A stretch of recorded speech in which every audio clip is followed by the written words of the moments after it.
dalam keadaan lampu kuning. Kalau kita tidak memperbaiki lingkungan, dunia ini akan kiamat lebih awal. Itu. Yang kedua, setelah itu nanti mari kita memberikan semacam agenda utama pembangunan bangsa ini, bagaimana supaya semua pihak, semua kementerian, ya terutama yang bergerak dalam dunia pendidikan, Kementerian Agama dan Kemendikbud, bikin kurikulum yang terintegrasi dalamnya itu konsep penyehatan dan penyelamatan lingkungan. Bukan saja di perguruan tinggi, tapi mulai dari TK. Dari TK sama kanak-kanak ya, kindergarten, kemudian juga sekolah SD, SMP, SMA, sampai perguruan tinggi. Seluruh jenjang pendidikan dengan levelnya masing-masing ya kan. Nah, yang ketiga, masyarakat kita juga perlu kita berikan penyadaran. Ya. Jadi penyuluh pertanian itu jangan hanya menyuluh pertanian, penyuluh kesehatan jangan menyuluh kesehatan, tapi integrasikan juga kurikulum mereka penyuluhannya itu dengan lingkungan yang sehat. Ya. Kemudian juga media kita juga ini sangat memegang peranan penting.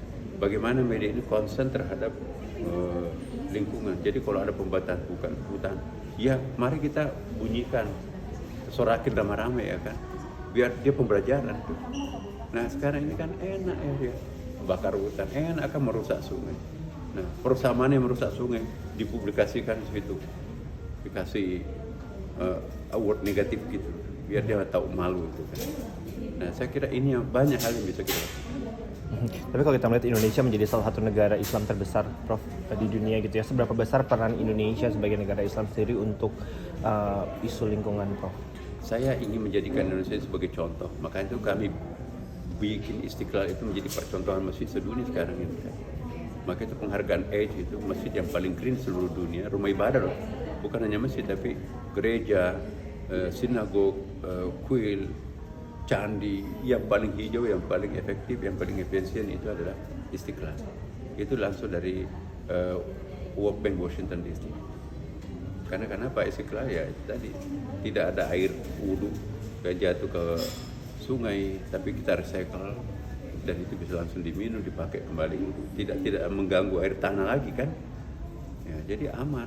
Kemudian kita pakai atapnya itu sebagai solar system, jadi kita nggak usah menggunakan listrik yang juga membakar bahan bakar yang merusak alam itu kan. Nah jadi kalau semua instansi memiliki kesadaran seperti Istiqlal, akan terjadi penghematan yang luar biasa.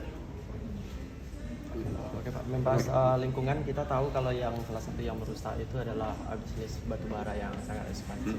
Nah, sekarang kan kebijakan baru itu ada memberikan izin usaha pertambangan untuk ormas keagamaan. Nah, menurut Bapak sendiri bagaimana seharusnya? Nah, ini bagus.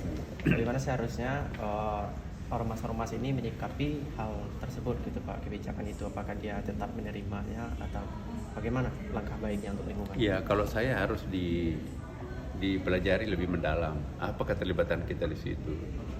Kalau hanya kita pasif di situ ya, ini ambil orang lain kerjakan, hemat saya itu kurang pas. Tapi kita terlibat secara langsung, ada scholars kita di situ yang terlibat.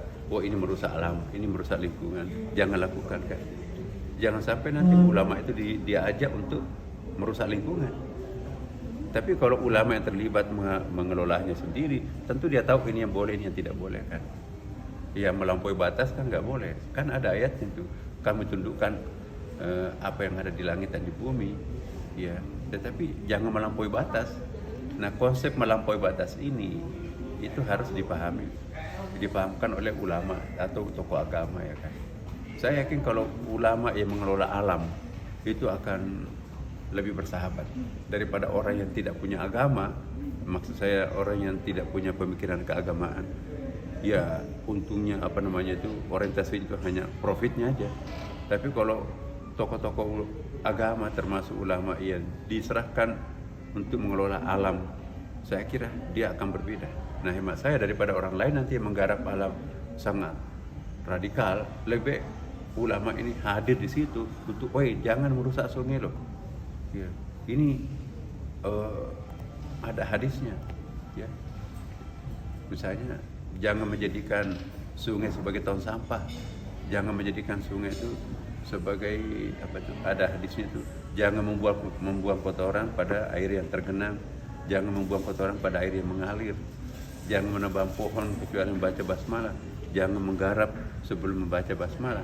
Basmalah itu apa artinya? Atas nama Allah. Jadi jangan merusak alam. Nah, jadi kalau menurut saya harus ulama yang diberikan kesempatan itu memahami apa yang akan dilakukan. Ya, poin saya ada positifnya daripada orang lain yang tidak punya nilai-nilai kasih sayang keagamaan mengelola alam, nanti bisa tambah rusak ya kan. Lebih baik orang yang punya spirit keagamaan dipercayakan juga untuk ikut cawe-cawe di dalam menggarap alam ini. Kalau nggak ada unsur ulamanya nggak ada penasehatnya di situ kan. Nah, itu positifnya. Tapi negatifnya juga ada. Kalau hanya terima jadi, wah itu melegitimasi kerusakan alam itu dengan agama. Jadi saya mohon siapapun yang akan mendapatkan nanti semacam hadiah dari negara atau pemerintahan itu menghaknya sebagai warga negara, dia harus punya visi. Tujuannya di situ bukan hanya untuk mendapatkan keuntungan pembiayaan keagamaan, tapi juga harus menyehatkan lingkungan. Itu poin saya. Kehadiran ulama di situ harus punya poin positif. Hei, kalian jangan merusak alam. Bisanya hanya sampai di sini aja. Itu kan bagus tuh. Oke. Tapi menyambung dari Prof sedikit. Tapi masih ada nilai-nilai atau yang untuk menjaga integritas para ulama ini dalam mengelola tambang, yang dalam beberapa aktivis bilang bahwa tambang itu udah nggak ada ininya, maksudnya nggak ada nilai-nilai keagamaannya karena sudah jelas-jelas merusak gitu, Bro. Apakah ada irisan yang bisa dimasukkan oleh ulama? Kalau poin saya, kehadiran ulama di dalam pengelolaan alam ini untuk menyelamatkan alam, bukan ikut serta merusak alam. Kehadiran ulama itu pasti lebih baik daripada kosong ulama. Kenapa rusak? Karena nggak ada ulamanya penasehat di situ kan. Nah, kalau ada diharapkan, kalau memang kalau tidak diberdayakan, tidak dilibatkan, hanya mau dimanfaatkan, ya tarik. Kita juga ikut merusak alam dong. Jadi harus punya karakter, itu prinsip saya tadi kan. Ulama itu harus punya karakter. Karakter itu apa? Iya, berdiri di atas kebenaran yang sejati. Nah, jadi memang sekarang susah menjadi ulama kan, era post seperti sekarang. Karena dulu apa yang dianggap benar oleh hati nurani, apa yang dianggap benar oleh kitab suci, itulah benar. Tapi sekarang benar menurut hati nurani, benar menurut kitab suci, tapi ada yang mengalahkan, ada otoritas yang mengalahkan kebenaran itu. Jadi susah sekarang. Maka itu ulama ini harus makin tegar nih. Ya, oke deh.